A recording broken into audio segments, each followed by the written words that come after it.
नमस्कार दोस्तों, Prabha ICS academy के यूट्यूब चैनल पर आपका स्वागत है। आज हम लोग प्रभा ऐप पर जो 69 बीपीएससी से previous year paper question answer discuss mains का करने की जो जर्नी शुरू किए थे, उसी जर्नी की अगली कड़ी में आज हम लोग 67th बीपीएससी मेंस का जो GS1 का पेपर हुआ है, उसमें सेक्शन 1 या सेक्शन ए जो हिस्ट्री का पार्ट है उसकी डिस्कस करेंगे। और आपको पता होगा कि बिहार पीसीएस में 67 से बदलने की एक शुरुआत हुई थी। हालांकि पूर्णतः नहीं बदला था, लेकिन अगर उस दौर की बात करें तो देखिएगा कि हिस्ट्री में 5 क्वेश्चन 38 मार्क्स के, और फिर एक जो 6 नंबर क्वेश्चन है उसमें 3 ऑप्शन 19-19 नंबर के, जिसमें से किसी 2 को लिखना था और इधर 5 में से कोई 2 लिखना था, है ना। तो वहाँ से ट्रेंड चेंज हुआ और 68 से तो जो लघुतरीय क्वेश्चन शॉर्ट आंसर क्वेश्चन है वो 68 से शुरू हुआ, जो 8 मार्क्स का या 7 मार्क्स के क्वेश्चन जोड़े गए, है ना। तो उसकी हम अलग से डेवलपमेंट की बात कर लेते हैं।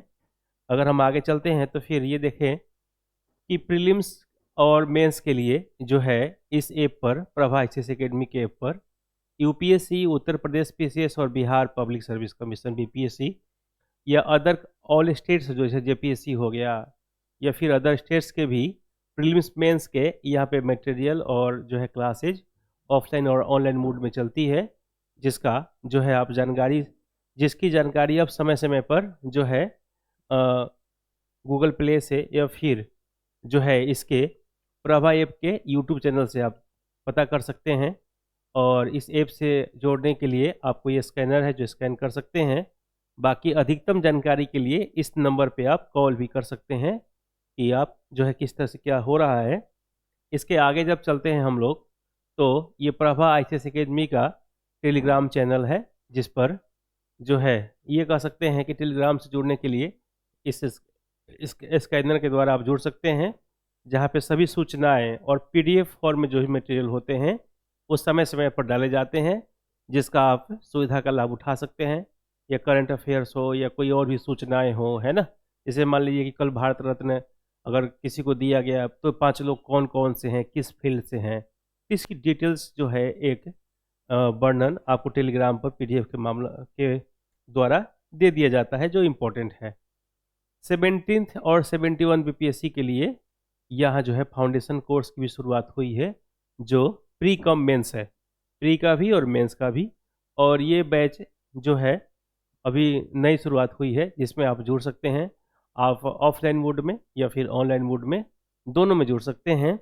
इसके आगे जब चलते हैं हम लोग, तो फिर ये मेंटरशिप का प्रोग्राम है। मेंटरशिप का प्रोग्राम जो है वो 70th बीपीएससी 17वीं बीपीएससी के लिए है, जिसमें 36 टेस्ट मेंस का होगा और 20 टेस्ट जो है वो प्रीलिम्स का होगा। और साथ ही साथ जो भी चीज़ें बताई गई हैं आप जो है इस स्क्रीन पर देख सकते हैं कि प्रत्येक सप्ताह में टारगेटेड सिलेक्टिव टॉपिक, महत्वपूर्ण टॉपिक और माइक्रो नोट्स की बातें, मासिक करंट अफेयर्स और 1500 करंट अफेयर्स की बुकलेट या जो भी चीज़ें जो इस पर की गई है वो सब चीज़ें आपको दी जाएगी। और ये भी कोर्स बहुत आसानी से उपलब्ध है, जिसका फ़ी आप देख सकते हैं ऑफलाइन और ऑनलाइन मोड में दोनों अलग अलग हैं।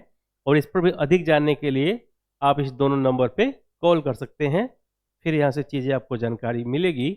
बाकी अब हम लोग सीधे टॉपिक पे आते हैं, और हमारा आज का सब्जेक्ट है 67th बीपीएससी के जीएस सेक्शन का, जो जीएस का सेक्शन 1 है।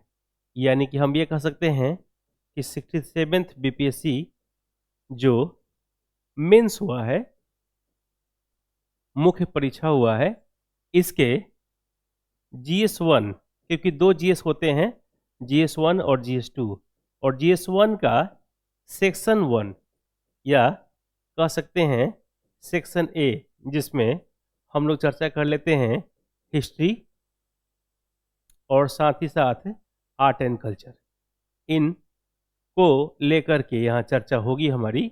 और ये चर्चा जो है ये होगा कि 67 बीपीएससी में जो क्वेश्चन आए हैं उसका एक सिनॉप्सिस या फॉर्मेट कैसा हो सकता है, क्या क्या उसमें हमें लिखना चाहिए, और इसके माध्यम से आप चीज़ों को जानकारी प्राप्त करेंगे।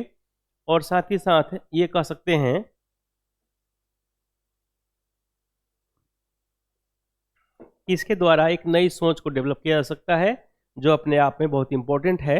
अब थोड़ी सी हम इस चीज़ों को देख लेते हैं एक बार, सीधे क्वेश्चन पे आ जाते हैं। आपके स्क्रीन पर क्वेश्चन चला गया होगा, इस पर इसको देख लीजिए और फिर आगे चर्चा करते हैं। सबसे पहले हम लोग देखेंगे क्वेश्चन की डिमांड क्या कर रहा है। भारतीय राष्ट्रीय कांग्रेस की स्थापना के लिए उत्तरदायी कारकों को उल्लेख कीजिए। प्रारंभिक राष्ट्रवादियों के प्रति ब्रिटिश नीतियों की चर्चा कीजिए, है ना। इसमें दो क्वेश्चन हैं। एक तो क्वेश्चन पहला जो हेड है कि भारतीय राष्ट्रीय कांग्रेस की स्थापना के लिए उत्तरदायी कारकों का उल्लेख करिए, और दूसरा हम चर्चा ये कर रहे हैं कि प्रारंभिक राष्ट्रवादियों के प्रति ब्रिटिश नीतियों की चर्चा कीजिए। मतलब जो शुरुआत के जो राष्ट्रवादी थे उनकी ब्रिटिश नीतियों के प्रति क्या सोच थी, उनकी ब्रिटिश नीतियों की चर्चा कीजिए। और दोनों सेक्शंस को हम इसी तरह से देखेंगे। आ जाइए, सबसे पहले हम लोग जानेंगे कि एस्टेब्लिशमेंट ऑफ आईएनसी के पीछे जो महत्वपूर्ण कारण है, अगर हम उसकी चर्चा करते हैं तो एक दौर है जिसको हम लोग कहते हैं रिवोल्ट ऑफ 1857, और इसकी हम रिजल्टेंट की थोड़ी सी चर्चा करेंगे। रिजल्टेंट का मतलब है परिणाम, और इसकी परिणाम की अगर चर्चा करें तो ये कह सकते हैं कि इसका परिणाम जो है वो भारत के लिए असफल रहा। और असफल रहा इसके पीछे जो सबसे बड़ी सी कारण है, अगर उसमें हम लोग कुछ कारण की चर्चा करें तो एक कारण है लैक ऑफ यूनिटी। क्या भाई? Lack of unity. और दूसरा हमारा कारण है lack of organisation. Lack of organisation organisation जिसको हम लोग अगर हिंदी में बात करें तो ये कह सकते हैं कि एकता की कमी और फिर संगठन का अभाव। एकता की कमी और संगठन का अभाव, ये दो बड़े से कारण हैं जिस कारण से रिवोल्ट ऑफ 1857 के दौर में इन बैलेंस को, इस कॉज को पूरा करने के लिए, इसे मजबूत करने के लिए हमने चीज़ों को डेवलप करने का प्रयास किया। अब यहाँ हम लोग ये समझेंगे इस दौर की जो नीतियाँ थी, इस समय की जो सोच है, वो कहीं ना कहीं एक नई सी व्यापकता को जोड़ता है। और यही कारण है कि इस व्यापकता की अगर हम बात करें तो यहाँ पे ये महत्वपूर्ण कारक थे जो उस समय की स्थितियों को डेवलप कर रहा है। इसके आगे जब हम चलते हैं तो थोड़ा सा ये चर्चा करनी होगी इस दौर में क्या क्या और भी कारक थे। जैसे अगर हम बात करते हैं तो उस दौर का सोशल कॉज क्या है ना। उस समय की कुछ रिलीजियस कॉज भी है क्या, इसकी भी चर्चा। और उस दौर के उत्तरदायी कारकों में अगर हम बात करें तो जो सबसे इम्पोर्टेंट है और वो है पॉलिटिकल कॉज। यहाँ पे जो है हमारी एक डिमांड थी और वो डिमांड है इंडिपेंडेंट इंडिया।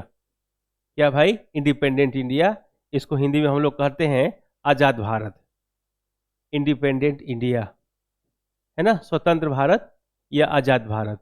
अब देखिएगा यहाँ दो तीन बातें समझ लीजिएगा। एक तो स्वतंत्र भारत की बात कर लेते हैं या आज़ाद भारत की बात कर लेते हैं, जो अपने आप में चैलेंजिंग है।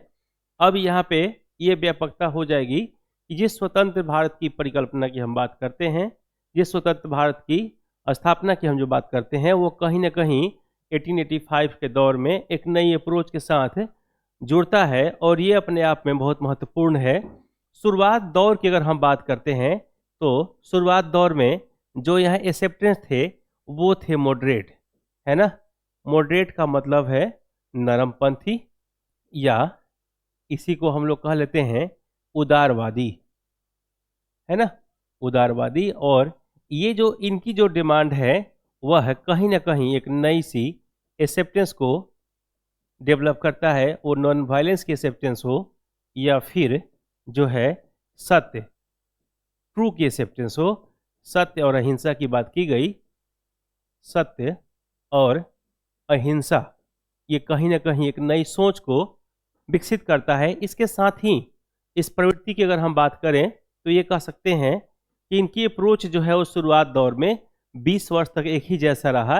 यानी कि अगर हम लोग शुरुआत की विचारधारा की बात कर ले तो वो जो है आपकी चाइल्डहुड डेवलपमेंट की बात कर लेते हैं। चाइल्डहुड डेवलपमेंट, और ये दौर है 1885 टू 1905।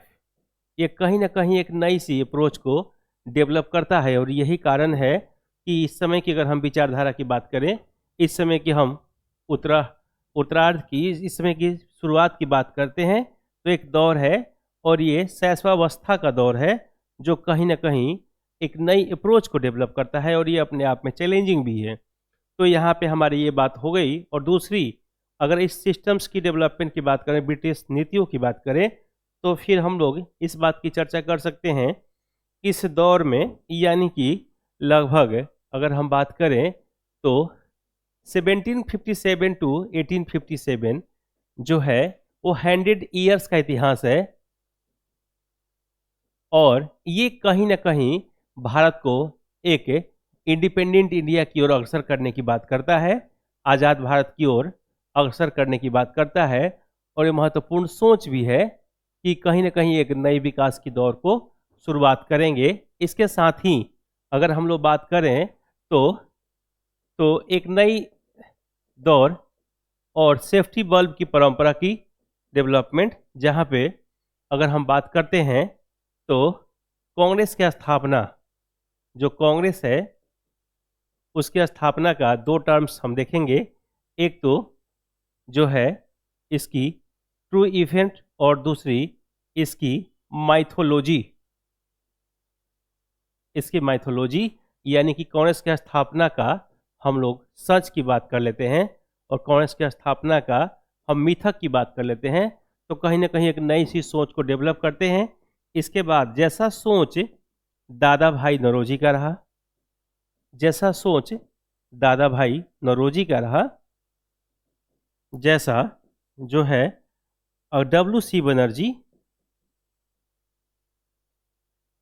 बनर्जी का रहा, और फिर ही जैसा सोच आनंद मोहन बोस का रहा। ये कहीं ना कहीं एक नई सी सोच है, वो अपने आप में इम्पोर्टेंट भी है। इस दौर में हम लोग बात करेंगे तो बदरुद्दीन तैयब जी भी आ जाएंगे, और इसी दौर में MG रानाडे, इसी विचारधारा के साथ MG रानाडे भी आ जाएंगे, है ना। बदरुद्दीन तैयब जी भी सुप्रीम कोर्ट के वकील हैं, और जो है महाराष्ट्र से बिलोंग करते हैं बदरुद्दीन तैयब जी। और थर्ड जो INC सेशन हुआ था कलकत्ता, सॉरी, चेन्नई में, उसके ये अध्यक्ष भी थे। तो जाहिर सी बात है कि इन लोगों की जो मांग थी, इस मांग का कहीं ना कहीं एक बहुत अप्रोच रहा, और इसके पीछे कारण है इनकी जो है नन वायलेंस की पॉलिसी, नन वायलेंस की पॉलिसी, और वो अपने आप में इम्पोर्टेंट है। और यही कारण है इस दौर में एक नई से शुरुआत की दौर हुई। सेफ्टी बल्ब की अगर हम नीति की बात करें तो एक बात समझ लीजिए कि सेफ्टी बल्ब की जो सोच है, या जो उसकी जो नीति है, वो कहीं ना कहीं लॉर्ड डफरिन को मजबूर करता है INC की स्थापना के लिए। इसके साथ ही साथ अगर हम बात करें तो इसमें महत्वपूर्ण भूमिका एओ ह्यूम की भी है, क्योंकि एओ ह्यूम जो है वह है अपने समय के जो है वो एक अधिकारी ऑफिसर, ब्रिटिश ऑफिसर, जो शिमला के संत के रूप में भी जाने जाते हैं। उनकी भी महज जो है अत्यधिक योगदान है, और एक महत्वपूर्ण कह सकते हैं कि सोच थी जो दादा भाई नौरोजी के साथ डेवलप होता है। और यही कारण है इस विकास की अवस्था की बात करें, यहाँ की सोच की बात करें, तो एक नई अप्रोच को हम डेवलप करते हैं जो अपने आप में चैलेंजिंग भी है और महत्वपूर्ण भी। इसके आगे जब चलते हैं तो हमारे पास अगला क्वेश्चन है 1857 टू 1947 मध्य बिहार में पाश्चात्य और तकनीकी शिक्षा के विस्तार क्रम में अनुरेखित कीजिए, के क्रम अनुरेखित कीजिए। क्वेश्चन रिपीट है, 68 में भी पूछा गया है, क्योंकि ये क्वेश्चन हम लोग कर चुके हैं पहले भी, है ना। अब इसमें जो है अगर हम थोड़ी सी बात करें तो western and technical education, western and technical education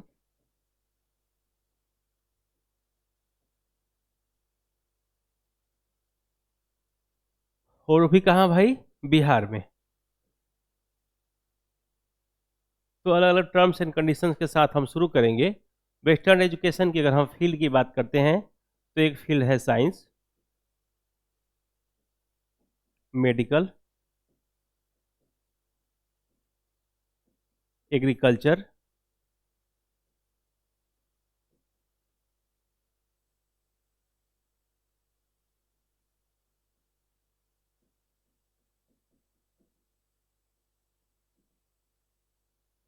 finance,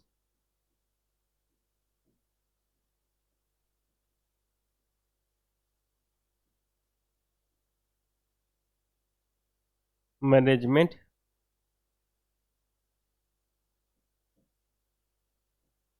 और फिर अदर्स की चर्चा कर लेंगे। ये सारे फील्ड जो हैं वो कहीं ना कहीं एक नए से सोच को डेवलप करते हैं और ये अपने आप में चैलेंजिंग भी है। इन सभी के बारे में चर्चा हमें करनी होगी, साइंस के फील्ड में, मेडिकल के फील्ड में, agriculture, finance, management and others में हम लॉ की बात कर लेंगे, जो है कुछ कॉमर्स कॉलेज की बात कर लेंगे, कुछ आर्ट्स कॉलेज की बात कर लेंगे, कुछ जो है आर्ट एंड ह्यूमैनिटी की बात कर लेंगे। तो यहाँ अगर हम बात करते हैं तो सबसे पहले एग्रीकल्चर की अगर हम बात करें,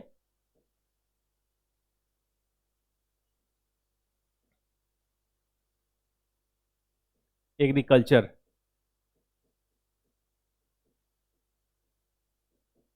तो यहाँ हम बात कर लेंगे इसकी, पूसा, समस्तीपुर।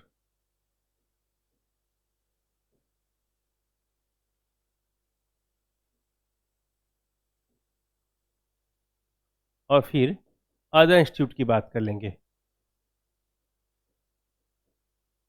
अगर हम लोग बात करते हैं जो है साइंस की, तो यहाँ जो है पटना साइंस कॉलेज,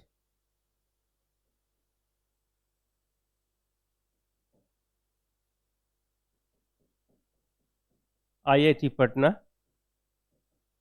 उसी दौर में है एनआईटी पटना,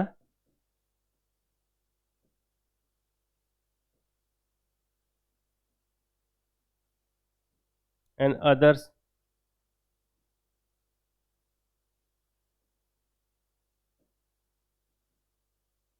इंजीनियरिंग कॉलेज। इसकी चर्चा कर लेंगे कहीं ना कहीं एक नए से सोच को लेकर के। अब यहाँ पे हमें तकनीकी शिक्षा की अगर हम बात करते हैं, इसमें दो तीन बातें इंपॉर्टेंट है। जैसे एग्रीकल्चर कॉलेज की बात कर लेंगे तो पूसा में 1902 में शुरू की गई, 1902 के आसपास समस्तीपुर पूसा में। अदर इंस्टीट्यूट भी है जो अलग अलग शाखाओं के साथ खुल रही है। अगर हम बात करते हैं अररिया में, कटिहार में, तो जो है एग्रीकल्चर के लिए डेवलपमेंट की बात है, लेकिन जो बिहार में सबसे फेमस है पूसा की बात कर लेंगे।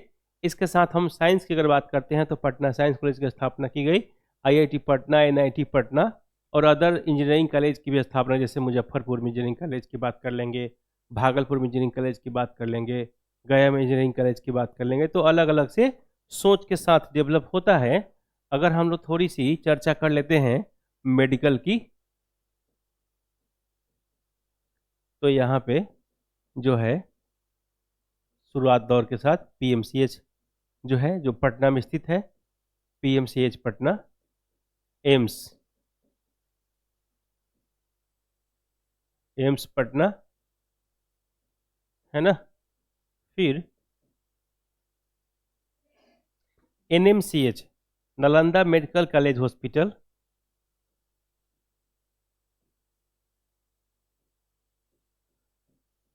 डीएमसीएच पटना,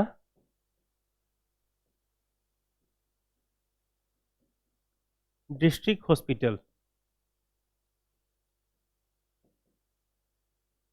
ये जो है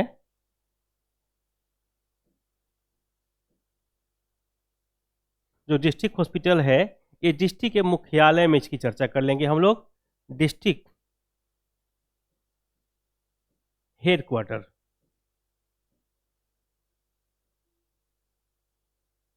इसकी चर्चा कर लेंगे। अब देखिए यहाँ पे दो तीन बातों को हमें ध्यान देना होगा। मेडिकल से जुड़ा हुआ अगर संस्था की बात करेंगे तो सबसे पहले पटना मेडिकल कॉलेज हॉस्पिटल की बात कर लेंगे जो पटना में स्थित है। बाद में अगर हम अभी तो पटना में एम्स भी आ गया है। इसके साथ ही साथ अगर हम बात करते हैं तो ये कह सकते हैं कि एनएमसीएच की अगर हम बात करते हैं तो नालंदा मेडिकल कॉलेज हॉस्पिटल ये भी पटना में है। डीएमसीएच की अगर हम बात करते हैं तो डीएमसीएच पटना में ना होकर के दरभंगा में है ना। और दरभंगा बिहार में मिथिलांचल वाले एरिया में है, तो दरभंगा में डीएमसीएच की बात कर लेंगे। और फिर डिस्ट्रिक्ट हॉस्पिटल जो है वो प्रत्येक डिस्ट्रिक्ट के हेड क्वार्टर में है, जो अलग, जैसे मान लीजिए कि जो अररिया हो गया, पूर्णिया हो गया, भोजपुर हो गया, बक्सर हो गया, है ना, चंपारण हो गया, तो सभी डिस्ट्रिक्ट में डिस्ट्रिक्ट जो है वह हॉस्पिटल की बात की गई है जो बड़े लेवल पे पूरे डिस्ट्रिक्ट के लिए काम करता है। लेकिन जो मुख्य रूप से हॉस्पिटल की बात कर लेंगे, मेडिकल कॉलेज की बात कर लेंगे, वो पटना में है। और उसकी जो है अलग अलग इम्पोर्टेंस है, जो बिहार में कह सकते हैं कि उसी दौर में शुरू हुआ जो रिवोल्ट ऑफ 1857 टू 1947 का दौर था। इसके आगे जब हम लोग चलते हैं तो ये कह सकते हैं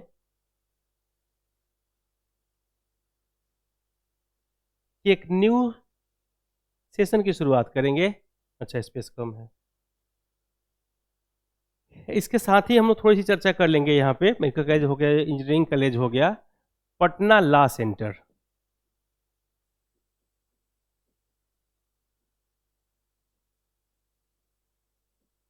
है ना, इसकी चर्चा कर लेंगे। चाणक्य मैनेजमेंट सेंटर,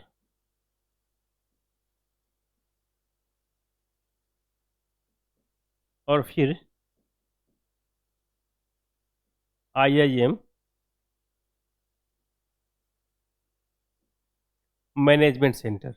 ये कहीं ना कहीं पटना के आसपास के एरिया में डेवलप हो रहे थे, और ये बहुत इंपॉर्टेंट है जिसकी चर्चा हम लोग कर रहे थे, और ये अपने आप में बहुत इंपॉर्टेंट है। आगे देखिए, अगला क्वेश्चन हमारा है, एक प्रतिष्ठित राष्ट्रीय नायक के रूप में गांधी जी के उदय के लिए उत्तरदायी कारकों का आलोचनात्मक विश्लेषण कीजिए। एक प्रतिष्ठित राष्ट्रीय नायक के रूप में गांधी जी के उदय के लिए उत्तरदायी कारकों को आलोचनात्मक परीक्षण कीजिए। ठीक,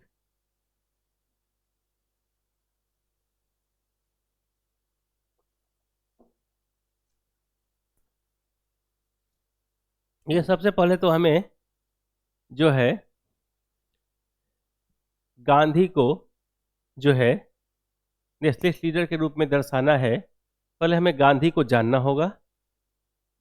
गांधी की अगर हम बात करते हैं विचारधारा को, तो सत्य, अहिंसा,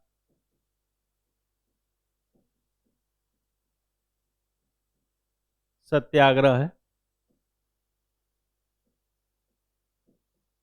हड़ताल,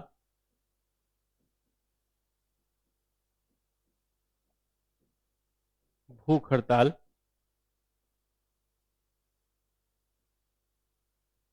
सर्वोदय, स्वदेशी, चरखा, खादी, स्वराज। अब पहले हमें इन्हें जानना होगा, और इन विशेषताओं को जब तक हम डिफाइन नहीं करेंगे तब तक गांधी को राष्ट्रीय नायक के रूप में हम सिद्ध नहीं कर सकते। क्योंकि गांधी उस विचारधारा की, उस कड़ी की अगर हम बात करते हैं, भारत में गांधी की अगर हम जर्नी की बात करेंगे तो 1915 टू 1947 का दौर जो है वह लगातार गांधी की दौर है, और गांधी इस दौर में रहे भी। और ये इसके पीछे कारण है कि अगर हम इस विचारधारा की चर्चा करें, गांधी युग की बात करें, तो कहीं ना कहीं एक नई सोच को डेवलप किया जाता है। क्योंकि उस दौर में जब देश गुलाम था तब इस तरह की जो बातें करना बेमानी होती, लेकिन गांधी के जो प्रमुख हथियार थे वो यही था। सबसे पहले हम समझते हैं सत्य, जहाँ पे गांधी कहते हैं कि सत्य जिया जाता है, सिखाया नहीं जाता। यानी कि सत्य को जीने के लिए, सत्य की जो समझ को जानने के लिए एक नई अप्रोच को डेवलप करते हैं, और ये अपने आप में चैलेंजिंग भी है। क्योंकि अगर हम बात करते हैं सत्य की परंपरा का या सत्य की सोच का, तो एक नई अप्रोच डेवलप होता है, और ये अपने आप में बहुत इंपॉर्टेंट है। क्योंकि अगर हम इस सत्य की परंपरा को बात करें, गांधी की अप्रोच की बात करें, तो एक नई विचारधारा डेवलप हो जाती है। दूसरा बात हम करते हैं अहिंसा की, जहाँ पे गांधी ये कह सकते हैं कि हिंसा न हो करके अहिंसा की जो विचारधारा है वो मजबूत है, क्योंकि अगर उस उतने दिन तक 1915 से लेकर के और 1947 लगभग 32 ईयर्स 1915 से 47 के बीच में गांधी अगर लगातार संघर्ष कर रहे हैं, तो इसके पीछे जो सबसे बड़ी कारण है वो है अहिंसा और सत्य की जो है ताकत, या उस समय की जो है वो विचारधारा। दूसरी बात हम लोग कर लेंगे सत्याग्रह, जो ये कह सकते हैं सत्य के लिए आग्रह की बात की गई है। यहाँ पे एक मानवतावादी सोच की बात की गई है कि हमारी आग्रह सिर्फ इसलिए है क्योंकि हम देश को आज़ाद कराना चाहते हैं, एक प्रमुख विचारधारा के साथ जोड़ना चाहते हैं, और यही कारण है कि बाद में सत्याग्रह के बाद हम हड़ताल की परंपरा को जोड़ते हैं। जो स्ट्राइक स्ट्राइक कहीं न कहीं गांधी का एक प्रमुख हथियार था, और स्ट्राइक के बाद जो है गांधी बाद में हंगर स्ट्राइक जोड़ते हैं। तो ये अपने आप में एक मजबूत परंपरा है और एक मजबूत सोच है कहीं न कहीं डेवलपमेंट के लिए। दूसरी बात हम ये कह लें कि इस दौर में एक नई सोच को डेवलप करने के लिए नई अप्रोच डेवलप करनी होगी। भूख हड़ताल की बात कर लेंगे हम यहाँ पे, और वो होगा आपका हंगर स्ट्राइक, जो अपने आप में चैलेंजिंग है, क्योंकि हंगर स्ट्राइक की जो विचारधारा है वो नई सोच को विकसित करता है, और यही कारण है कि ये अपने आप में चैलेंजिंग भी है। अब आगे होगा हमारा सर्वोदय। सर्वोदय का मतलब है जो है सबके उदय की बात कर लेते हैं। स्वदेशी यानी कि जो है अपना, स्वदेशी का मतलब है चरखा भी, खादी भी, और जो इनसे निर्मित जो कपास है वो भी अपना हो, यानी कि जो है वो पुराने विचारधारा को कह सकते हैं, या जो है ये कह सकते हैं कि जो विदेशी वस्त्र का बहिष्कार करना, विदेशी सामग्री का बहिष्कार करना, गुड्स एंड सर्विस को अपोज करना, कहीं ना कहीं एक स्वदेशी की बात थी। और यही कारण था कि स्वदेशी गांधी इसलिए कह रहे थे क्योंकि इनके पास प्रमुख हथियार चरखा और खादी था, और चरखा और खादी के साथ गांधी स्वदेशी और स्वराज के सपना देख सकते हैं, इसमें कोई दो राय नहीं था। इस विचारधारा की अगर हम बात करें तो एक नई सी सोच को डेवलप करते हैं, क्योंकि अगर हम इस विचारधारा की बात करें तो गांधी यहाँ से नई अप्रोच को डेवलप करते हैं। इसके साथ ही हम जो है गांधी की राष्ट्रीय नायक होने के पीछे जो कारक है, अगर हम उसकी बात करें तो हम ये कह सकते हैं कि चंपारण कहीं न कहीं गांधी के लिए एक नया सा संजीवनी बूटी का काम किया। चंपारण के बाद गांधी खेरा की बात करते हैं, और अगर हम उस विचारधारा की बात करें, खेरा की डेवलपमेंट की बात करें, तो एक नई शुरुआत की बात कर लेंगे खेरा। और फिर अहमदाबाद। अहमदाबाद में क्या भाई, अहमदाबाद में कंपनी मूवमेंट है ना, अहमदाबाद कंपनी मूवमेंट।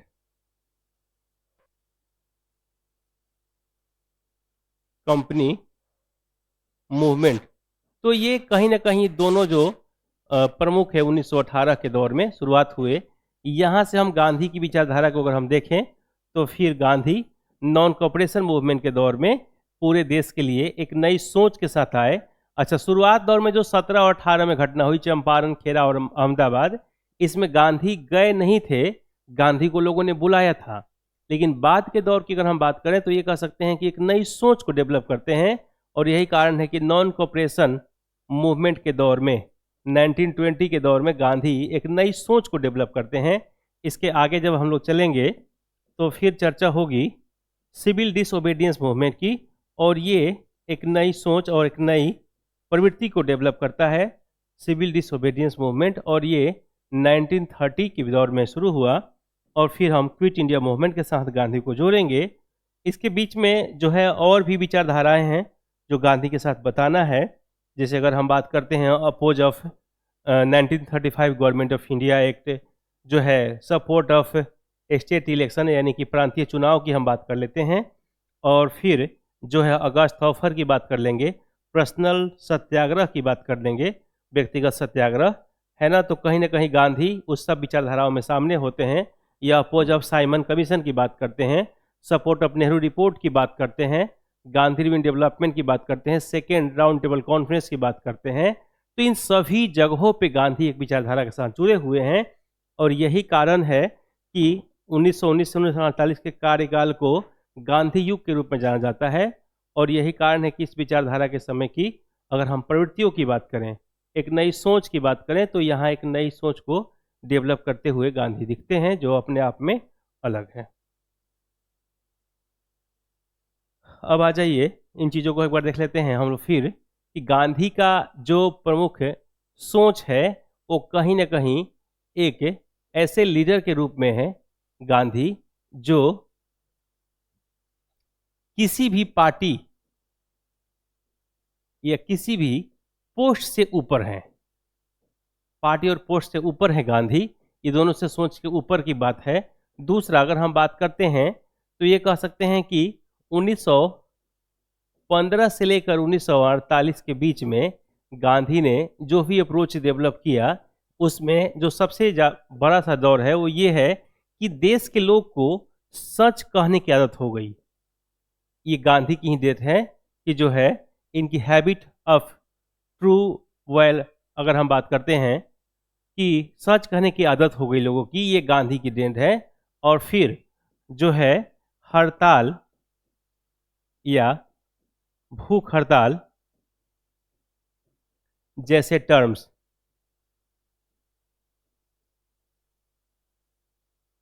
मजबूती का कारण हो गया, कह सकते हैं मजबूती का कारण हो गया।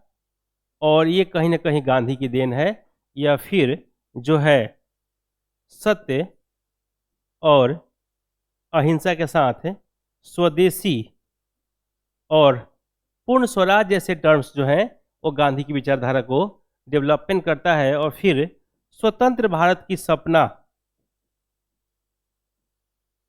की बात करते हैं, है ना, संविधान निर्माण, इस तरह की जो सोच है, इनकी सोच थी, जो कहीं ना कहीं इन्हें राष्ट्रीय प्रवक्ता के रूप में, राष्ट्रीय लीडर के रूप में, राष्ट्रीय नेता के रूप में इनको पहचान दिलाता है। और ये अपने आप में बहुत इंपॉर्टेंट है। अगर गांधी की विचारधारा की बात करें, गांधी की सोच की बात करें, या गांधी को उस समय की अप्रोच की डेवलपमेंट की बात करें।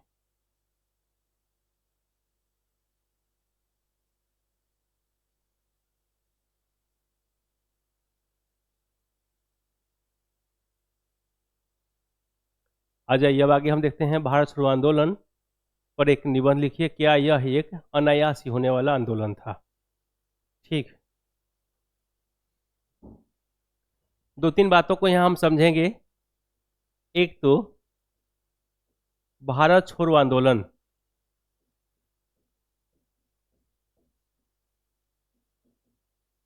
भारत छोड़ो आंदोलन ये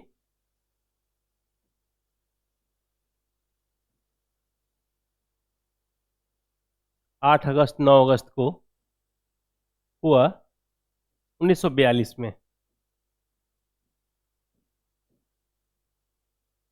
दूसरी बात ये कह लेंगे कि यहाँ स्लोगन बहुत इंपॉर्टेंट है, और वो है डू और डाई, जो गांधी के द्वारा दिया गया। अगर हम लोग बात करें तो कहीं ना कहीं एक नई सोच को डेवलप करता है, करो या मरो, करो या मरो, इस डेवलपमेंट को जोड़ता है। अगर हम इस विचारधारा की बात करें तो दो तीन बातें और समझनी होगी कि इसका जो स्टार्टिंग लीडरशिप है, स्टार्टिंग लीडरशिप जो है वो महात्मा गांधी के द्वारा हुआ।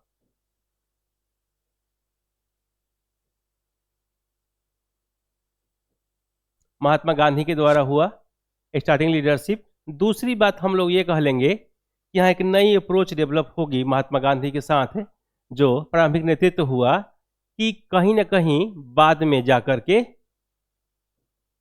या कह सकते हैं कि after arrested of Gandhi, this movement was self.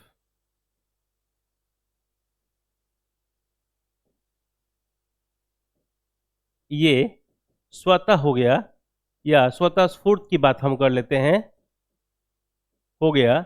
और ये अपने आप में एक नए से डेवलपमेंट की बात करेंगे। क्विट इंडिया मूवमेंट जो है, इसके बारे में ये कह लेंगे कि पहली बार भारत में पैरेलल गवर्नमेंट की बात की गई। पैरेलल गवर्नमेंट, जिसको हम लोग कहते हैं समानांतर सरकार। समानांतर सरकार। और समानांतर सरकार जो है उस समय मुख्य रूप से 3 जगहों पे चली। अगर हम देखें तो ये कह सकते हैं कि 3 जगहों पे समानांतर सरकार की बात की गई। एक जो सबसे पहला है,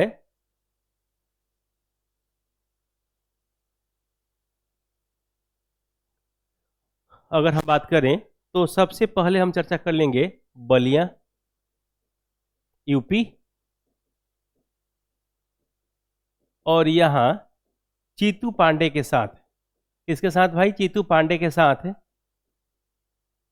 समानांतर सरकार चली।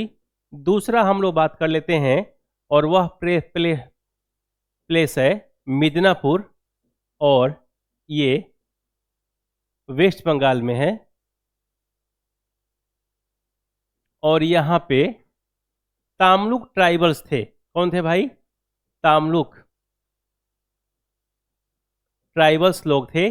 और जो ट्राइबल्स है तामलुक, ये लोग के साथ मिदनापुर में पटेल गवर्नमेंट की बात हुई। और तीसरा जो है सतारा, Maharashtra.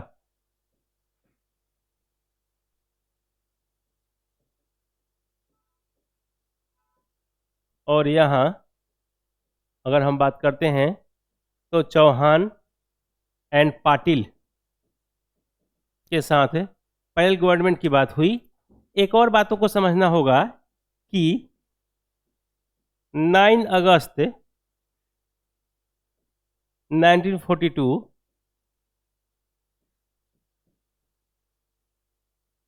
Early morning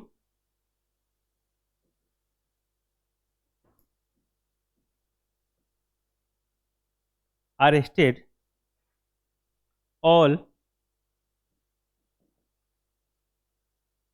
eminent leader of India. और इसके बाद ही चीज़ें डेवलप हुई। तो यह शुरुआत दौर में अगर हम बात करें तो एक मजबूत स्थिति है। तो 9 अगस्त 1942 को जो है वो सुबह में ही जितने भी भारत के प्रमुख जो है वो लीडर थे, यूनियन पर्सनालिटी थे, वो सबको गिरफ्तार कर लिया गया। और यही कारण है कि ये आंदोलन जो है वो सेल्फ हो गया। और सेल्फ के दौर में अगर हम बात करें तो एक नई अप्रोच डेवलप हुई, एक नई सोच डेवलप हुई। और ये अपने आप में चैलेंजिंग है, क्योंकि अगर हम इस विकास की बात करें, इसकी हम डेवलपमेंट की बात करें, तो एक नई सी सोच को डेवलप करता है। इसके आगे जब चलते हैं हम, तो मौर्यकालीन कला की प्रमुख विशेषताओं का वर्णन करें। जो है अगर हम यहाँ बात करें तो ये क्वेश्चन हम लोग पहले कर चुके हैं 69th बीपीएससी में, है ना। 69th बीपीएससी में क्वेश्चन था मौर्यकालीन कला की प्रमुख विशेषताओं का वर्णन करें। और यहाँ अगर हम बात करते हैं तो मुख्य रूप से कुछ भागों में बांट देंगे। एक तो मृदभांड कला, दूसरे की अगर हम बात करें तो जो है गुहा चित्र की बात कर लेंगे, स्तूप की बात कर लेंगे,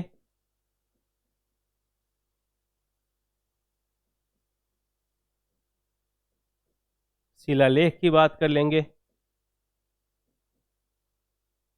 और फिर जो है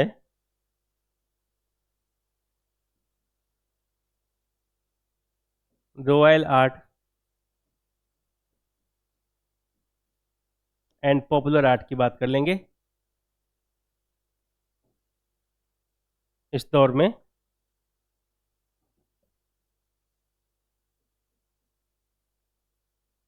शाही कला,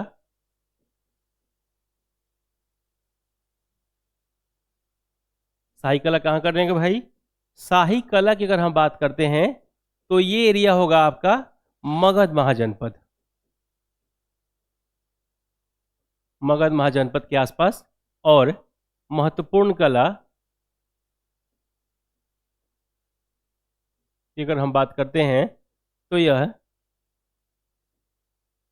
सभी क्षेत्रों में,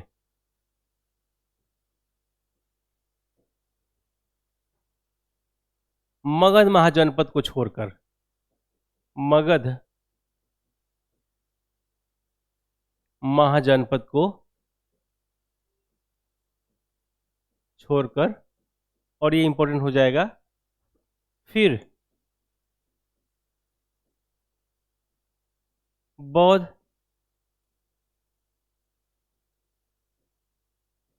धर्मावलंबी जो हैं उनका निवास स्थान की बात कर लेंगे। महामात्र का निवास स्थान की बात कर लेंगे।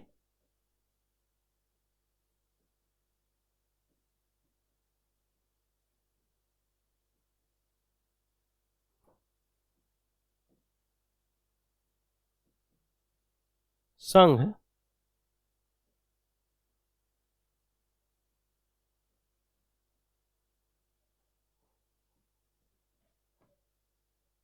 चित्र की बात कर लेंगे, और ये अपने आप में चैलेंजिंग होगा अगर हम बात करें, क्योंकि यहाँ अगर हम विकास की अवस्था की बात करेंगे तो बौद्ध संघ की बात कर लेंगे,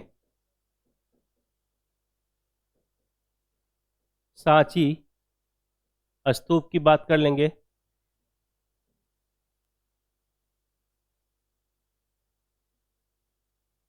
इसके बाद मथुरा यक्ष यक्षिनी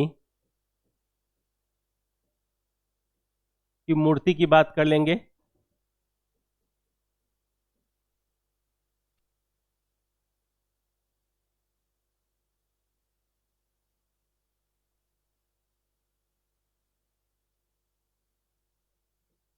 प्रमुख स्तंभ की बात कर लेंगे,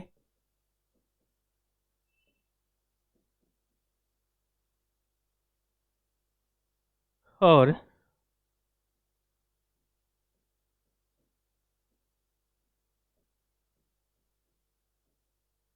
चित्रकला की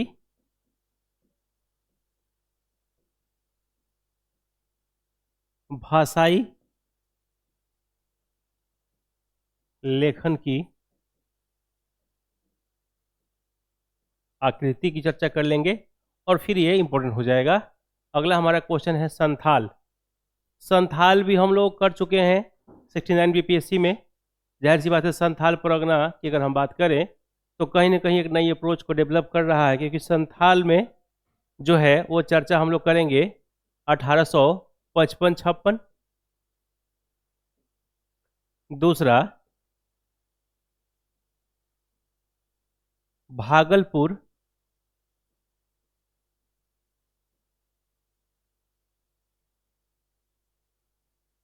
क्षेत्र दामन ए कोह की बात की गई है, दामन ए कोह की बात की गई है।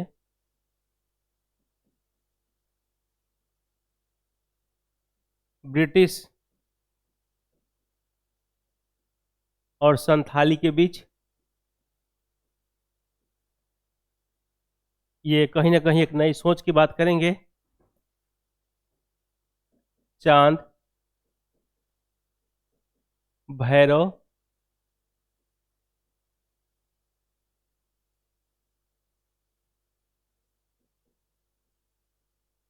सिद्धू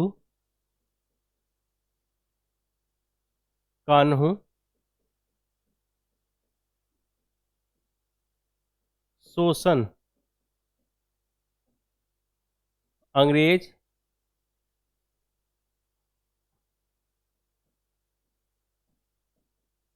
जमींदार ठेकेदार और साहूकार।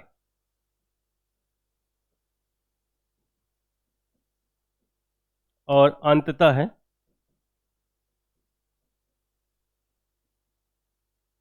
संथालों का पराजित हो जाना एक नए अप्रोच को डेवलप करता है। अब अगर हम देखें इन चीज़ों को, पहले समझ लीजिए एक बार, कहीं ना कहीं नई अप्रोच थी। हम लोग बात करते हैं 1855-56 ईस्वी में, जो है वो बिहार के भागलपुर के आसपास के जो गंगा बेसिन वाला क्षेत्र है, इन क्षेत्रों में जो है एक्चुअली संथाल परगना का जो क्षेत्र है, अगर हम उसकी बात करें तो अंग्रेज चाहते थे कि वो एरिया जो है काफ़ी एग्रीकल्चर के लिए फर्टाइल है, तो उसको हम लोग अपने उपयोग के लिए रखें। और उस समय संथाल परगना के जो लोग थे वो उस एरिया में जो जंगल बसा हुआ था उसी में रुके थे। उनको लगता था कि हम अपना एरिया छोड़ के कहीं और नहीं जाएंगे, और यही कारण था कि यहाँ बार बार चीज़ें मांग की जा रही थी और अपने आप में इन चीज़ों को दिखाने का प्रयास किया जा रहा था। अब सबसे बड़ी बात ये है कि संथाल परगना के जो आदिवासी समूह के जो लोग थे, प्रथम आदिवासी विद्रोह भी है बिहार के लिए ये, तो यहाँ के लोगों को सोच था कि हम अपनी एरिया को, अपनी क्षेत्र को नहीं छोड़ेंगे, और अंग्रेज़ों को लगता था कि ये काफ़ी फर्टाइल एरिया है। और अगर हम 1850 से पहले की बात कर लें तो इंडिया में अगर अंग्रेज़ों की गुलामी है तो उसके पीछे जो उनकी बेनिफिट्स थी वो था एग्रीकल्चर और एनिमल हस्बेंड्री। यानी कि जो भारत में आय का जो साधन था 1850 से पहले, वो दो ही चीज़ें था, या तो कृषि और फिर पशुपालन। क्योंकि हमारे यहाँ इंडस्ट्रियल डेवलपमेंट की कोई बात हुई नहीं थी, तो जाहिर सी बात है कि जो भी ज़मीन उपजाऊ हो, जो गंगा बेसिन वाले हो, वहाँ की ज़मीन को जो अंग्रेज अपनाना चाहते थे। और जो इसी कारण से जो युद्ध हुआ वो ब्रिटिश और संथाली के बीच हुआ। लेकिन उस दौर में अंग्रेज चांद भैरव सिद्धू कान्हू जो है उनके प्रमुख नेता थे, संथाली नेता। और शोषण जो है, उनको लगता था कि शोषण सिर्फ अंग्रेज कर सकते हैं जो ब्रिटिशर्स है, लेकिन भारत के जो जमींदार, ठेकेदार और साहूकार थे, ये भी महत्वपूर्ण भूमिका निभाई। इन लोगों ने भी इनका साथ नहीं दिया, जबकि यह संथालियों को लगता था कि भारत के जो स्थानीय लोग हैं वो हमारे मतलब संपर्क में है या हमसे जो है जुड़े हुए हैं। लेकिन संथालों का पराजित हो जाने के पीछे कारण है कि जो स्थानीय लोग हैं वो भी साथ नहीं दिए और अंग्रेजों ने इस युद्ध को दबा दिया। साथ ही साथ उनकी अगर हम बात करें तो अंग्रेजों की सोच नहीं थी, उनका नया अप्रोच था, उनके साथ जो है हथियार थे, इनके पास तीर और कमान और जो है ईश्वर की आस्था, और यही कारण है कि यहाँ पे इनकी हार हुई। एक नई सोच के साथ डेवलप हुआ। अब हम बात करते हैं चंपारण, ये भी हम लोग 69 में कर चुके हैं, तो जाहिर सी बात है जो क्वेश्चन किया गया है उस पर अधिक समय देने की बहुत ज़रूरत नहीं है। ये 1917 की बात कर लेंगे, अप्रैल के महीने में, है ना। ये सब कुछ आपको तैयार होगा अगर आप लोगों ने 69 बीपीएससी देख लिया होगा। राजकुमार शुक्ल की बात कर लेते हैं, और जो है ये यहाँ के लोकल लीडर के रूप में डेवलप हुए। इसके बाद हम लोग चर्चा कर लेंगे तीन कथिया पद्धति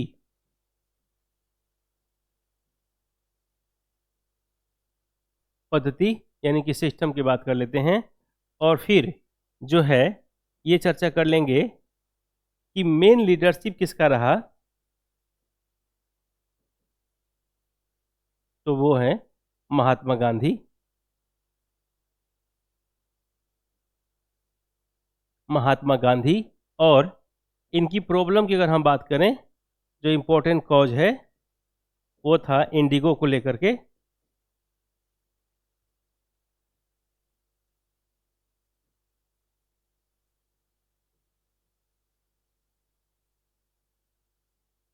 इस पर आपको खेती करना ही था 3/20 पार्ट पे, 3/20 पार्ट्स पे जो है इंडिगो खेती यानी कि नील की खेती की बात थी, और ये अपने आप में इम्पोर्टेंट रहा। इसके आगे जब हम चलते हैं तो गांधी कुछ सहयोगी हैं जिनकी चर्चा हम लोग कर लेते हैं। नरहरि पारिक,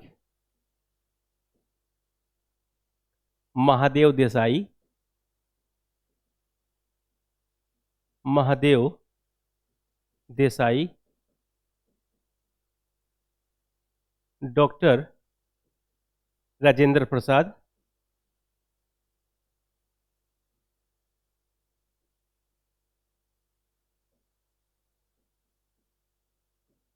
अनुग्रह नारायण सिंह,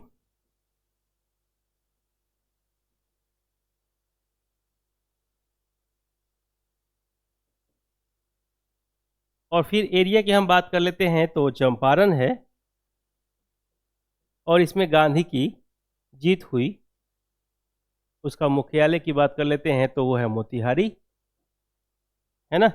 और ये अंततः जो है वो हम जीत की बात कर ले, गांधी की सोच हुई, और यहाँ से गांधी का जो है फर्स्ट लीडरशिप था गांधी का कहाँ भाई? इंडिया में। किसका? गांधी का। तो कहीं ना कहीं गांधी की जो प्रथम लीडरशिप के रूप में चीज़ों को डेवलप की गई थी, जिसकी चर्चा हम यहाँ कर लेंगे। और ये अपने आप में इम्पोर्टेंट है। चंपारण, चंपारण हम लोग पहले भी कर चुके हैं। और फिर हम चर्चा कर लेंगे रविन्द्रनाथ टैगोर की स्वतंत्रता आंदोलन। ये भी क्वेश्चन 68 में हम लोग कर चुके हैं। क्योंकि जो क्वेश्चन की प्रवृत्ति की अगर हम बात करें तो ये कह सकते हैं कि यहाँ पे जो इनकी सोच थी, उस सोच को डेवलप करना है, उस विचारधारा को डेवलप करना है। क्योंकि अगर हम इस विचारधारा की बात करें तो यहाँ एक नई अप्रोच को डेवलप किया जा सकता है। रविन्द्रनाथ टैगोर के साथ अगर हम बात करते हैं तो सबसे पहले हमें जानना होगा मानवतावादी सोच। मानवतावादी सोच। दूसरी बात हम कह लेंगे सर्वधर्म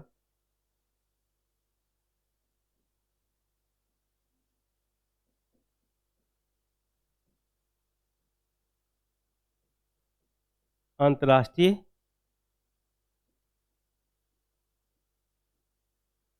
राष्ट्रीय विकास शिक्षा का वास्तविक अर्थ।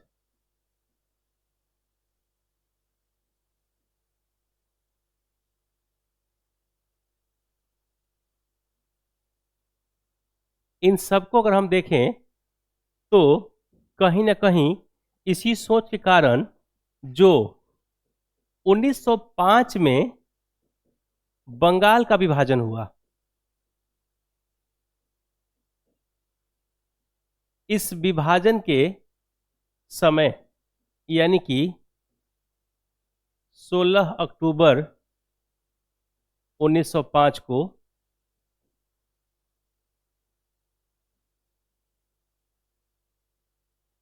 टैगोर ने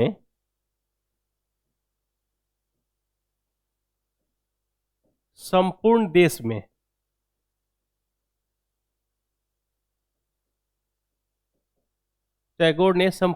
में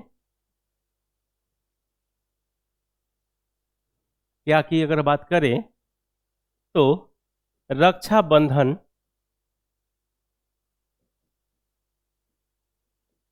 मनाने की बात की।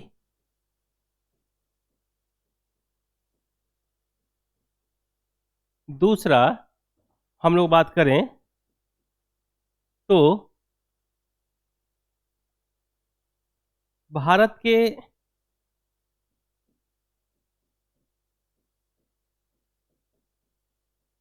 राष्ट्रीय आंदोलन में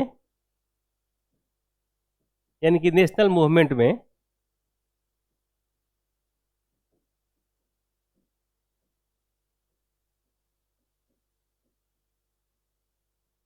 मानवतावादी सोच को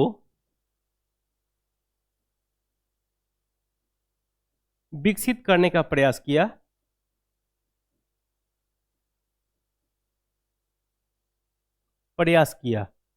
और ये अपने आप में बहुत चैलेंजिंग है। अगर हम एक्सेप्टेंस की बात करें, इनकी डेवलपमेंट की बात करें, तो अगर कह सकते हैं कुछ दौर में जो इनकी एकाधिकारवाद है, जो इनकी सोच है, इनकी मानवतावादी सोच के प्रति जो समन्वय है, वो कहीं ना कहीं एक नई सी विकास के दौर को डेवलप कर रहा था। और रविन्द्रनाथ टैगोर की अगर हम विचारधारा की बात करें तो मैकाले की शिक्षा नीति की अगर डेवलपमेंट की अगर हम शुरू करें तो उस दौर में मैकाले की शिक्षा नीति जहाँ जो है अंग्रेजी भाषा को बढ़ावा देने की बात की गई, तो इसके पीछे कहीं ना कहीं अंतर्राष्ट्रीय जो समझ थी उनकी विकसित थी। उनको लगता था कि भारत से बाहर जा कर के और जब हम कोई भी नेतृत्व करेंगे तो वहाँ अंग्रेजी अनिवार्य रूप से आना चाहिए। और यही कारण है कि बाद में उनको नाइटहुड की उपाधि भी सौंपी गई थी, जिसको उन्होंने जालियांवाला बाग हत्याकांड के दौर में या उसके हत्याकांड के बाद उनको वापस कर दिया, टाइटल को रिटर्न कर दिया। अब रविन्द्रनाथ टैगोर की एक और जो सबसे इम्पोर्टेंट सेक्शन है कि उनकी सोच हमेशा मानवतावादी रही है, कि सबके प्रति एक संभाव की बात। और अगर हम बात करें राष्ट्रीय आंदोलन में महत्वपूर्ण भूमिका को लेकर के, जो हमारा सेक्शन है राष्ट्रीय आंदोलन, स्वतंत्रता आंदोलन में योगदान की बात करें, तो ये कह सकते हैं कि इनकी महत्वपूर्ण भूमिका अगर हम देखें तो शुरुआत दौर में खुल करके जब 19 जुलाई 1905 को बंगाल का विभाजन, पार्टीशन ऑफ बंगाल की बात की गई, यानी कि बंगाल को दो भागों में, East Bengal and West Bengal. उस दौर में इन्होंने जो घोषणा की डेट दी गई थी कि विभाजन 16 अक्टूबर को होगा, इन्होंने 16 अक्टूबर को संपूर्ण बंगाल में रक्षाबंधन मनाने की बात की कि रक्षाबंधन दिवस, और कहें कि हम अलग नहीं हो सकते, हम एकजुट हैं, हम चीज़ों को डेवलप करेंगे। तो इस तरह की जो है सोच इनकी भारतीय स्वतंत्रता आंदोलन में महत्वपूर्ण भूमिका या जो है महत्वपूर्ण भूमिका निभाई। साथ ही साथ हम ये कह सकते हैं कि इस दौर में जो भी अप्रोच इनकी डेवलप हुई वो कहीं ना कहीं स्वतंत्रता आंदोलन के लिए एक महत्वपूर्ण सोच थी। इनकी मानवतावादी सोच हो या भारत के प्रति एक जो है प्रमुख एक अधिकार हो, या फिर अगर हम थोड़ी सी चीज़ों को देखें इनके समय में तो सर्वधर्म समभाव की बात जो इन्होंने कहा है, अंतर्राष्ट्रीय राष्ट्रीय विकास की बात करते हैं, और शिक्षा का वास्तविक अर्थ को बताने की बात इन्होंने किया है। शांति निकेतन के साथ ही जो है अगर हम जर्नी की बात करते हैं तो शिक्षा का वास्तविक अर्थ की बात करते हैं, यानी कि इन्होंने यह कहने का प्रयास भी किया है कि शिक्षा का महती ये सिर्फ अर्थ नहीं है कि जो है ज्ञान की जो है मजबूत अवस्था, जबकि संस्कार और संस्कृति को भी इन्होंने डेवलप होने की बात किया है। और संस्कार संस्कृति जो है वो सुरक्षित हो, विकसित हो। इस परंपरा का विकास तभी संभव है जब, अगर हम इस विकास की अवस्था की बात करें तो कहीं ना कहीं इसमें शिक्षा का महत्वपूर्ण योगदान है। और संस्कार और संस्कृति तभी जीवित होगी जब हमारी सोच जो है वह मानवतावादी सोच होगी, और फिर हम आज़ाद होंगे। यानी कि गुलाम भारत की परंपरा के साथ हम इस सोच को विकसित नहीं कर सकते। और यही कारण है कि अगर हम लोग ये चर्चा करें कि रविन्द्रनाथ टैगोर ने उस दौर में क्या पहल की, या उस पहल की अगर हम समीक्षा करें तो ये मजबूती से चीज़ें सामने दिखती हैं कि कहीं ना कहीं एक नई सोच थी जो अपने आप में चैलेंजिंग थी, और वो अपने आप में एक्सेप्टेंस भी है। तो आज की क्लास जो हमारा 67 बीपीएससी का था, इसमें हम लोगों ने 5 क्वेश्चन 38 मार्क्स के और 19 यानी कि 19 नंबर के 3 क्वेश्चन किए। हालांकि आप लोगों ने देखा होगा कि मात्र 3 साल की क्वेश्चन की डिस्कशन में ही करीब करीब 8 में से 4 क्वेश्चन वो एक जैसा हुआ, और ये दिखा रहा है कि बिहार की जो ट्रेडिशनल क्वेश्चन है उसके लिए अगर आप सिर्फ 10 साल के क्वेश्चन को लिख लेते हैं तो लगभग 1-2 क्वेश्चन को छोड़ दिया जाए तो सभी क्वेश्चन वहीं से मिल जाएंगे। हालांकि 68 और 69 बीपीएससी की जो अप्रोच है उसको देखने से एक और बात भी मजबूती से समझ में आ रही है कि लघुत्तरीय क्वेश्चन जो शॉर्ट टर्म्स के क्वेश्चन है 7 और 8 मार्क्स के लिए, उसके दायरा अब थोड़ा सा विस्तृत किया जा रहा है। और इसके पीछे कारण है कि जो एक परंपरा से चीज़ों को डेवलप की जा रही थी 38 मार्क्स के क्वेश्चन, जैसे हम उदाहरण के लिए आर्ट एंड कल्चर की बात कर लेते हैं, तो आर्ट एंड कल्चर में सिर्फ पाल कला, मौर्य कला, पटना कलम, लोग सुरक्षित रहने के लिए मंजूसा और जो है कह सकते हैं मिथिला पेंटिंग को कर लेते थे। लेकिन अब जाकर के अब देखें तो आर्ट एंड कल्चर जो प्राचीन इतिहास के दौर में हुआ उससे भी क्वेश्चन पूछे जा रहे हैं। उत्तर भारत के मंदिरों के इतिहास की पूछी जा रही है। नागर शैली और बेसर शैली की मंदिरों की अवस्था को भी अब जानने की ज़रूरत है। दूसरा, आज तक कभी भी कॉन्स्टिट्यूशनल डेवलपमेंट ऑफ इंडिया से जो हिस्ट्री ऑफ कॉन्स्टिट्यूशनल डेवलपमेंट वहाँ से क्वेश्चन नहीं पूछे गए थे, लेकिन 68 बीपीएससी में 1858 का गवर्नमेंट ऑफ इंडिया एक्ट को पूछा गया है, जबकि 69 बीपीएससी में 1892 का जो है एक्ट को पूछा गया है। तो जाहिर सी बात है कि अब थोड़ा सा उस एरिया में भी हमको ध्यान हम सभी को देना होगा जो छोटे छोटे से टर्म्स हैं। जैसे इस बार जो बीपीएससी की फाउंडेशन बैच की हिस्ट्री हमने कराया, उसमें इस बात का ध्यान रखा गया कि जो भी क्वेश्चन 450 या 400 वर्ड में नहीं बनते लेकिन इम्पोर्टेंट है, उनको भी करना आवश्यक है। जैसे अगर हम बात करते हैं प्रार्थना समाज की, आर्य समाज की, ब्रह्म समाज की, सत्यशोधक समाज की, रामकृष्ण मिशन की, रवि स्वामी विवेकानंद की, तो ऐसे क्वेश्चन पहले नहीं पूछे गए थे, लेकिन अब सोशल हिस्ट्री से ऐसे क्वेश्चन उठाए जा सकते हैं। या फिर पॉलिटिकल हिस्ट्री की हम बात करें तो जहां पार्टीशन ऑफ बंगाल की बात करते हैं, स्रोत स्प्लिट की बात करते हैं, होम रूल लीग की बात करते हैं, साइमन कमीशन की बात करते हैं, नेहरू रिपोर्ट की बात करते हैं, गांधी विंड पैक्ट, पूना पैक्ट की बात करते हैं, 37 की स्टेट इलेक्शन की बात करते हैं, तो ऐसे क्वेश्चन भी अब पूछे जाने की संभावनाएं बढ़ गई हैं। तो लगता ये है कि आर्ट एंड कल्चर के लिए एंशिएंट और मिडिएबल के भी जो टर्म्स एंड कंडीशंस हैं, अगर आप बिल्कुल सुरक्षित रहना चाहते हैं तो उसको पढ़ लीजिए। और मॉडर्न हिस्ट्री का लगभग प्रत्येक टॉपिक को इस तरह से तैयार रखिए कि 80 से 100 वर्ड के क्वेश्चन लिखने हो तो फिर आसानी से लिखे जा सके। इसका भी आप काम कर लेंगे और बाकी आप 10 साल के क्वेश्चन कर लेते हैं तो मुझे लगता है कि जो ट्रेडिशनल परंपराएं हैं, जो हिस्ट्री आर्ट एंड कल्चर है, उसके 114 नंबर के क्वेश्चन में आपको सभी क्वेश्चन याद मिल जाएंगे, है ना। एक और बातें जो बहुत इंपॉर्टेंट है वो ये है कि 38 मार्क्स के क्वेश्चन में 2 ऑप्शन है, या तो पहला लिखिए या और करके दूसरा। लेकिन आपको अगर दोनों तैयार हो तो उस दौर में इस बात की आप ध्यान रखिएगा कि किस क्वेश्चन का आंसर जनरलाइज हो जाएगा और किस क्वेश्चन का आंसर स्पेसिफिक होगा। स्पेसिफिक क्वेश्चन के आंसर लिखेंगे तो 2 से 3 नंबर आपके बढ़ जाएंगे। तो इम्पॉर्टेंट ये है कि हमें मार्क्स अधिक से अधिक लाने हैं। तो क्वेश्चन कौन सा लिख रहे हैं, इस क्वेश्चन के आंसर कितने में बैलेंस हो सकता है, इन सब चीज़ों को भी ध्यान रखेंगे, क्योंकि हमें एग्ज़ाम पास करने के लिए जो है प्लानिंग के साथ साथ नॉलेज के साथ साथ एक एक्यूरेसी और अप्रोच को भी डेवलप करना होगा कि कौन से क्वेश्चन बहुत इंपॉर्टेंट है और उसकी उपयोगिता कैसी है, और उस क्वेश्चन का आंसर अगर हम इस तरह से लिखते हैं तो क्या बेनिफिट्स होंगे, और इस क्वेश्चन को लिखते हैं तो क्या लॉस हो सकता है। ठीक है, फिर मिलते हैं हम लोग 66 बीपीएससी या अगली कड़ी में। तब तक के लिए नमस्कार।